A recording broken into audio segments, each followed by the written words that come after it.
Hi guys, it's Ray, and today I'm going to show you how I mounted all of that gear to the top of this minivan camper. From custom racks and off-the-shelf toolboxes to a massive awning and a tilting solar array. It took a lot of planning, experimenting, and money to get it to this point. Was it worth it? Let's find out.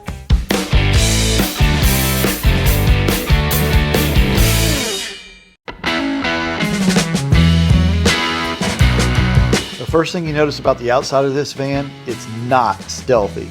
It has 3 gearboxes, a Thule Roof Box, 3 solar panels, and a really big awning. And all that added height raises the clearance of this short minivan to a whopping 7 feet 3 inches tall.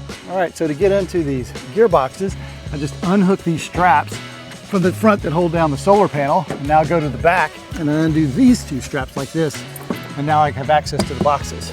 So now I get onto this bucket here, like this. I take these 2 little prop rods and I can lift up the solar panel like this, and that holds it up so I can get into the boxes. Got room to throw my trash into there. Then this box comes out, and then I can take this box and I sit it down on the ground somewhere. So now I take this prop rod and I'm able to lift the solar panels all the way up, and this holds it, and now I can get into the storage unit and get all the junk out of it and throw it on the ground. Another benefit to propping the solar panels up is having a direct angle to the sun once it starts dropping in the afternoon. I get a lot more watts in a day with them sitting up like this. So I took the solar wiring and I ran it through the back hatch at the top here and covered it with some white Gorilla Tape that's waterproof, and believe it or not, this does not leak. And then it peeks in through here and wraps all the way down to the left side, and then it carries across the bottom, and then it goes underneath and into the Blue Eddy power station. See my other videos to learn about the power station, fuse panel, and wiring. When I started this camper conversion, I knew I wanted 2 things mounted to my roof: an awning and some solar. But my van didn't have side rails or crossbars for mounting. I did see some used rails for sale on eBay, but they looked really cheap. So I did some research and had a shop in Austin, Texas mount these 5-foot-long Thule top tracks to my roof. They drill holes and attach them with rivets so they're super strong. This was really expensive, but with these in place, I can now mount any Thule or Yakima brand crossbars. By the way, I'll do a detailed cost breakdown for everything later in the video. Next, I researched the maximum weight my minivan can safely carry on the roof. For me, it's 150 pounds. But quick disclaimer, I'm not recommending you do any of this to your vehicle.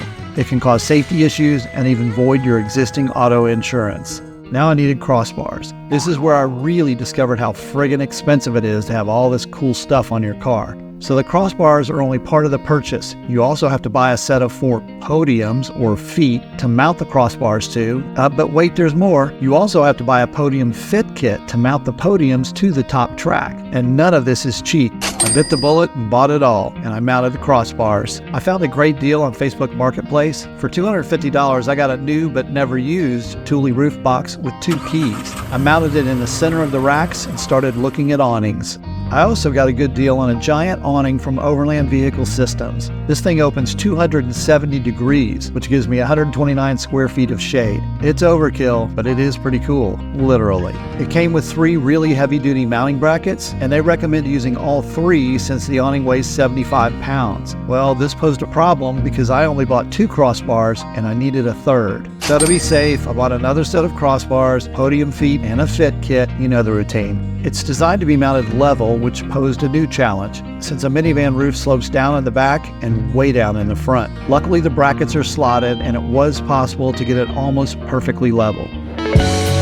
Next, I wanted to add solar. I considered portable briefcase type solar, and I will be supplementing with that soon, but I wanted as much fixed solar as I could get because I already had a big power station I wanted to use. Okay, fixed solar, but how to mount it? I had some open space on the driver's side, but the panels would need to be really skinny, which isn't practical. I had a roof box with a curved top that I needed access to, so mounting on top of it wasn't really an option.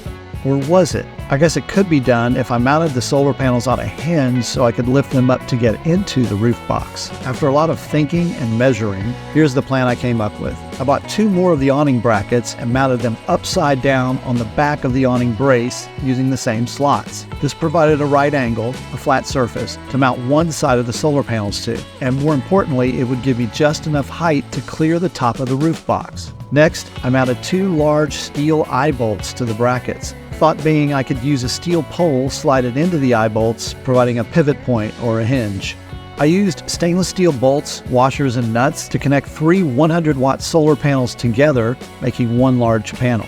I had to buy 2 Y-branch wiring connectors to hook them together. If I had to do it again, I'd purchase a single 300-watt panel. Next, I cut 2 sections of 3/4-inch steel conduit and wrapped them in black gaffer's tape to prevent rusting. You'll notice the pipe is about 6 inches wider than the panels on each side. I added plastic caps to keep water out. Then I mounted the pipes to the solar panels using small galvanized pipe hanger straps. In addition to acting as a hinge, the pipe also provides rigidity and reduces flex when lifting. If you find this video interesting, please like it and subscribe to the channel.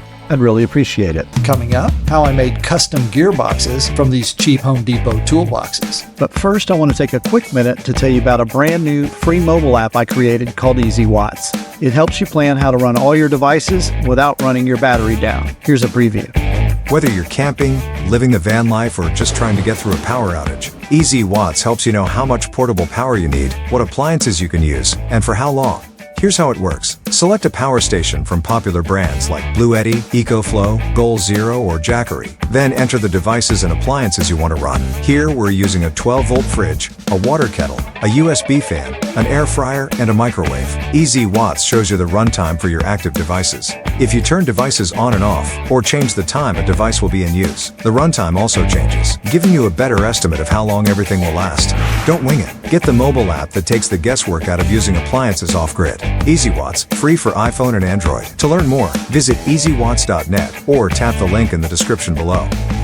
With the awning and eye bolts in place, I now needed something on the other side for the solar panels to mount to. I created a wood frame so I could test ideas and get the exact height needed so the panels could lay flat. That's when the thought of mounting gearboxes came into play. I'd get storage and a flat surface on which to mount the panels. The height of my wood frame was 14 inches, and mounting rails were about 1 inch thick, so I needed gearboxes about 13 inches high, give or take. I searched, and purpose-made cases are expensive. Some are $300 to $500 per case. No way. So I bought 3 medium-sized rigid brand toolboxes from Home Depot for about $45 each. They're about 22 inches wide by 12 inches deep by 12 1/4 inches high. Almost a perfect match for my application. They're already waterproof, so I just needed to figure out how to mount them and how to keep them watertight after mounting. I knew I needed support bars or rails to mount them to, so I bought some slotted aluminum Unistrut. Cut 2 sections 66 inches long using a miter saw and a special blade for cutting steel. Then I spray painted them black with acrylic enamel, hoping to stave off the rusting process. I added rubber end caps to polish the look and cover the rough cut edges. The toolboxes are about 12 inches deep, so I mounted the struts about 10 inches apart, so the boxes would be able to sit fully on top of the struts.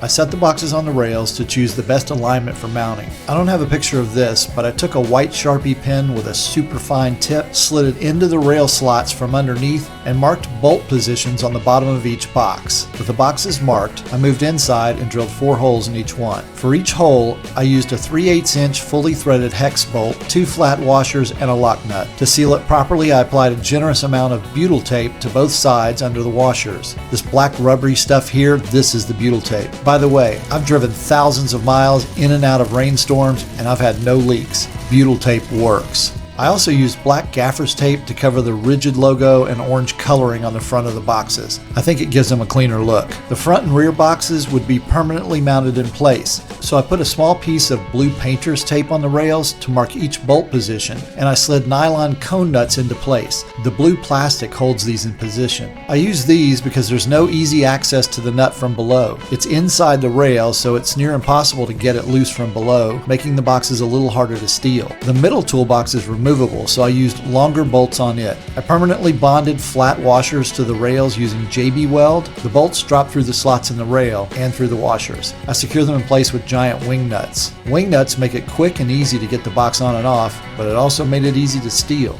So I mounted a steel eye bolt to the bottom of the rail and yet another one to the bottom of the box. I added a 3/4 inch stainless steel spacer to get it to align just enough so I could lock them together with this extended shackle padlock from Brinks. I forgot to mention how I mounted the Unistruts. One great thing about these pricey Thule crossbars is that they have T-tracks on top and bottom, making it easy to attach almost anything. Here you can see how the rails mount to the T-bolts in the crossbar. Earlier, I mentioned how the roof slopes down on a minivan. It's super evident here. The rails stretch across all 4 crossbars, but they're only attached to 3. I had to use rubber spacers on 2 of them, and there's a big gap over the front bar. I considered using a spacer here too, but it wasn't needed. After driving thousands of miles, they're as tight as ever. Okay, so now I had the gearboxes mounted and the solar panels laid flat as I had hoped, but I still needed a way to secure the panels for driving while also giving me quick access to lift them up and down. Here's the system I came up with. For each side, I connected 2 threaded eye bolts with a coupler to create rings on each end. One end slides into the conduit pole and is held in place by stainless steel hose clamps. The eye bolt is purposely larger than the pipe so it can swing freely.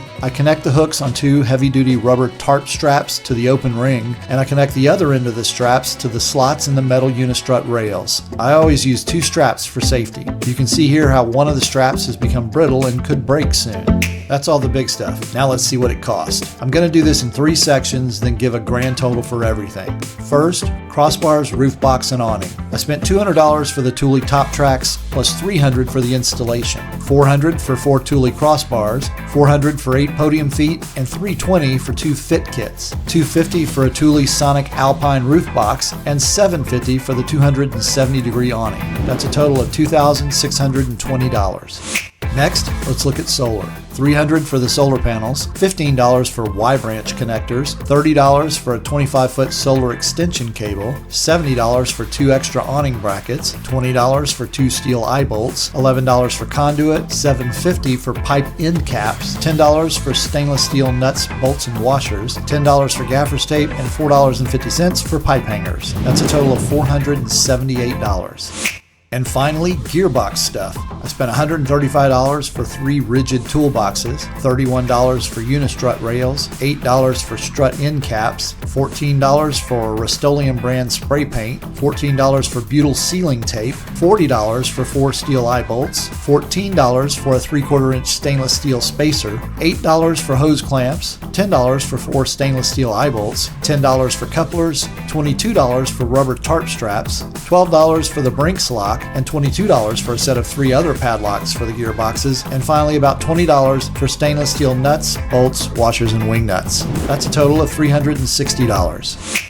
Now let's add it all together. $2,620 for the Thule stuff in the awning, $478 for the solar, and $360 for the gearboxes. That's a grand total of $3,458.